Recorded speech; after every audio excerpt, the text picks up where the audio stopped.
So today I'll be showing you how to add AI to your Samsung Galaxy A17 5G.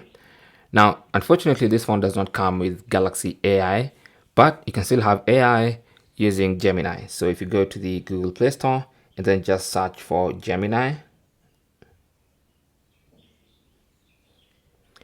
from the results, you will see Gemini, and it might come pre-installed on your phone or not, depending on which region you're in.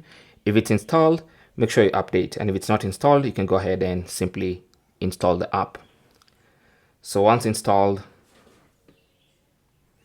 you'll always have it in the app screen, and you can launch it at any time and sign in with your Google account, and you have AI on your phone. So there's so many things you can do with Gemini. Okay, so that is how you can add AI to your Galaxy A17 5G. You can ask it questions.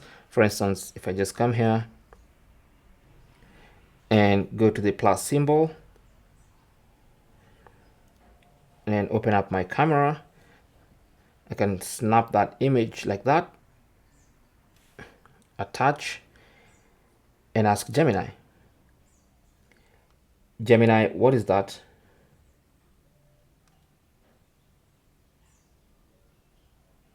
The image shows a small succulent plant in a white square ceramic pot with small decorative pebbles on top of the soil. It's difficult to identify the exact species of succulent, especially since it looks very much like it could be an artificial, fake plant often used for desk or home decoration.